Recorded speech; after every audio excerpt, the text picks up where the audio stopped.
Hey, may not Craig. remember it, so you don't have to. Every once in a while, a film comes along that challenges the way we look at cinema, life, and reality itself. A film that dares to take risks, be different, and not succumb to the rules and boundaries that Hollywood has set up for them.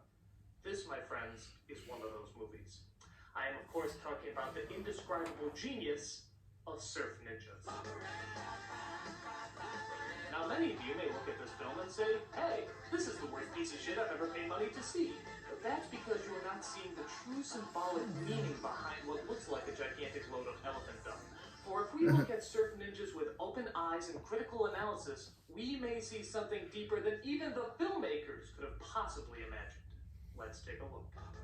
First of all, I should point out that this came out 1 year after Three Ninjas, which came out 1 year after the Teenage Mutant Ninja Turtles films, which is quite daring because many people can mistake this for an even worse ripoff of the Ninja Turtle franchise. But no, this is an original construct of unbelievable power, casting nothing short but the best of Hollywood's acting talent, including famed dramatic actor Leslie Nielsen, whose film work is still considered to be at the height of cinematic excellence. And who can forget that legendary screen presence Ernie Reyes Jr., whose incredible performances as Manito in The Rundown and Cemetery Warrior Number 2 in Indiana Jones and the Kingdom of the Crystal Skull still brings chills to the movie-going public.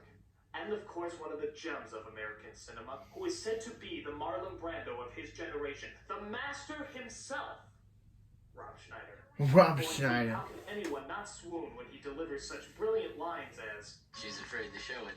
She's probably not very attractive. and how could you not cry when he recites in all his brilliant majesty, Don't make me come out there and beat you with a league of mine that no longer works, because I'll do it! and how can you, in all honesty, not orgasm at the delivery of such awesome power when he says, I've got 2 words to say to you. David Carradine and Kung Fu. our hearts are with you, perceptive angel. So at the beginning of this epic masterpiece, we find 2 brothers named Johnny and Adam. They are quote-unquote surfer dudes who hang out with their best friend Iggy. They take surfing so seriously that they even treat their car as a surfboard, rowing their way to school, not caring how nobody has their hand on the steering wheel, putting dozens of lives at risk. Those lovable rapscallions. They're excited because Johnny is giving a speech at high school about a visiting monk named Bob Aram. But unfortunately, a la Saved by the Bell, he has totally forgotten about the assignment. I've got nothing. Already the film has sucked you in with its gut-wrenching suspense. How will Johnny get out of the speech if he has nothing prepared? Perhaps a last-minute scribbling of notes, or a totally improvised speech, or of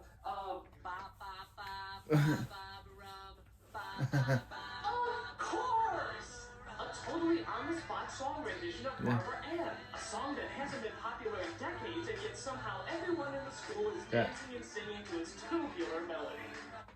Genius.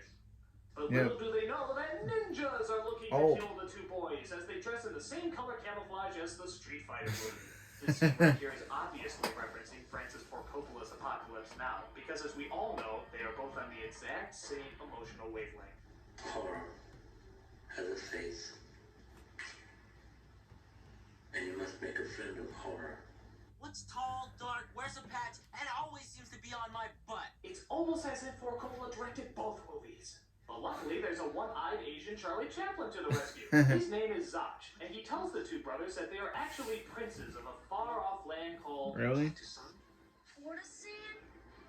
You mean those toilets at construction sites? Ew. This may seem like a lame joke, but it's not. It's genius. Really? Zach tells the brothers about the That's island of genius. Pakistan. Was the most peaceful place on earth. And one day the people gathered to celebrate the birth of Crown Prince Otto and his brother, Crown Prince Yanni. What? A foreign mercenary. Called the Shredder. Notice the low-angle shot here. That is to indicate that Leslie Nielsen is the bad guy. I'm often reminded of the low-angle shots in Citizen Kane, the greatest movie of all time. Don't worry about me! I'm Charles Foster Kane! We just want to drive, but the man won't let us.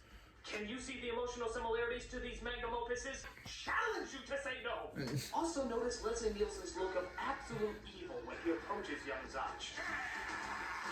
That still haunts my nightmares. So Nielsen gets knocked over and gets half of his face squashed by an elephant. It may seem seem like he's standing in that spot on purpose or even getting under the elephant for no apparent reason. But my thought is that's much like Wotan and the shattering of his spear. He knows his destiny, and instead of running away from it, he embraces his doom in a collaboration of zoom shots and what seems like lazy editing. Genius! So thus, Nielsen has to wear a plastic mask on half of his face, no doubt symbolizing the duality of his character. In any other film, this would look positively retarded. But because it's in this film, it works. Meanwhile, we see that little Adam has the whimsical power to see images of the future. And what device does he use to harness his visions? Not fumes from the cracks of the earth like the Oracle, not an enchanted fountain like the Mirror of Galadriel, but rather a Sega Game Gear that shows A Adam Sega exactly Game what's going Gear. to happen in a matter of seconds. It's like the legends of Greek mythology live again!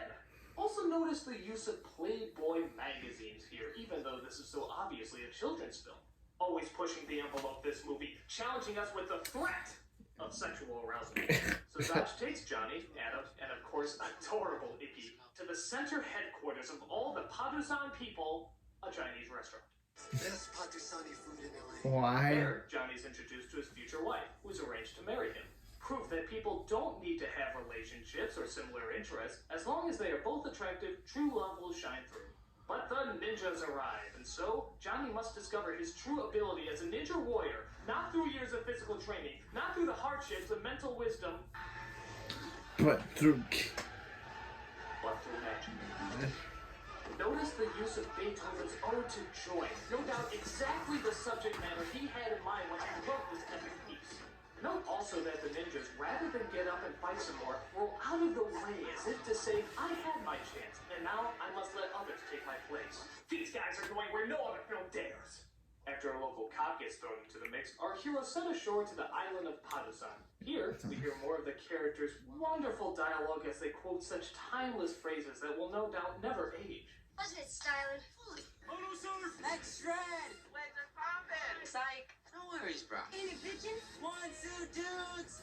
How could they have predicted that phrases like psych and pumpin' would still be words used even to this day? I'll tell you how. Genius! So while on the island, they come across even more nasty ninjas who hold our heroes hostage. But wait a minute, little Adam has an idea. Ah yes, running over the ninjas with their jeep. Notice how the ninjas at no point ever use their guns to stop the oncoming threat, even though they had plenty of time to do so. How fascinating. So they take the jeep while fighting off the other soldiers with the ninjas' most ancient weapon of battle, dynamite. Dynamite. That'll show Go. those who value human life as a treasured gift. As if this Dynamite. film hasn't taken enough risks already, they actually dare to make a brave Dynamite about anti-smoking to statement move. in the middle of a chase scene, no less.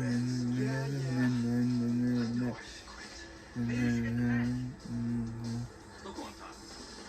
Yes, inspired poet. Let us all look into the Yeah, deepest yeah, areas Rob of our Schneider. soul and see who we are talking to. G to the E to the N with an I-U-S. Genius! Which is quite interesting, seeing how this film says playboys are good and yet smoking is bad. Mixed messages or conflicting issues? Knock knock, who's there? Genius! After the chase scene, Zach gives them all sacred headbands made out of tie-dye shirts and sends what's left of their bodacious army to the villain's evil fortress. Not since the ending of Stanley Kubrick's Paths of Glory has a collection of warriors and fighters seemed so powerful and so moving. What? I dare you not to shed a tear while watching this massive display. The only problem is the villain's fortress is surrounded by another large stretch of water. How can our heroes possibly cross? Of course! Turn the trees into surfboards! Absolutely brilliant. Even though these people have never surfed a day in their lives, Johnny, their fearless teacher, instructs them well. Remember, bend your knees, use your arms! And that's all you need! Bend your knees and swing your arms, surfing in 2 seconds! Suck it, Scorsese! But as if that wasn't enough, this film is also brave enough to confront racial sensibilities as well. Brothers don't surf. Let's get back to the hood. Won't none of the homies talk really good. Yes! Brothers don't surf! Bringing into the light a stereotype I didn't even know existed! 911 emergency, what seems to be the problem? Yes, I seem to be having an overwhelming amount of genius! So our heroes infiltrate the heavily guarded fortress, armed not with swords, not with guns, but with giant yellow flags. That should throw off the Yellow flags. They are so terrified at the poetry of the moment that they don't even have time to use their guns and instead just fling themselves at the invading troops. Now I know what a lot of you are thinking. How could they possibly have those flags when they so obviously didn't bring them over on their surfboards? Well, I'll tell you how. Genius. So finally we get to the big showdown with Leslie Nielsen and Warrior Johnny. Nielsen and Johnny start to fight, but Nielsen's mechanical hand starts to malfunction and forces him to start, jerking off. What? What? Now I know a lot of you are wondering why on earth did they put that scene there? Well, I'll tell you why. I have absolutely no clue. Yeah. So Johnny Why did they put that defeats scene there? Gets ordered to Pakistan and makes a breathtaking speech that even Barack Obama would cry at. Because I was born into royalty, I'm no different from you. Put my face on a stamp, 50-cent piece, and let's call it a day. That's weird that YouTube activation sound keeps happening in all of the videos that I want. Another rendition of Bob Ran, as Bob Ran himself sings the song while wearing a beautiful necklace of yak testicles. So that's Surf Ninjas, one of the greatest movies, greatest things of all time. How can a movie be so great, so wonderful, and so unbelievably groundbreaking? Because there's no movie like Surf Ninjas. There's no movie like Surf Ninjas. There's no movie like Surf Ninjas. There's no movie like Surf Ninjas. There's no movie like Surf Ninjas. Nostalgia critic. There's no film like Surf Ninjas. Nostalgia critic. There's no film Wait, like this Surf was all a Wizard of Oz reference? Fargo! Rob! Mike! What happened to me? You got shot in the head pretty good there, Nostalgia critic. But how? How did it happen? So this is all a reference to the Wizard of Oz. Sorry. I'm a nostalgia critic. I remember it, so you don't. Sorry, my bad. Oh, I had the most horrible dream. And you were there. And you. And you. Really? No. I dreamt I was watching a horrible, horrible movie. And I liked it. What was it? Surf Ninjas. And how was it? It was the most god-awful piece of retro shit I ever had to sit through in my time! Okay, calm down. Oh, but Sorry about that. I'm me again. This is my room, and you're all hearing glorious brown and white. I'm never, ever gonna like anything, ever, ever again. It got copyrighted. Of course, a Wizard of Oz reference gets muted because it gets copyrighted because it's a song.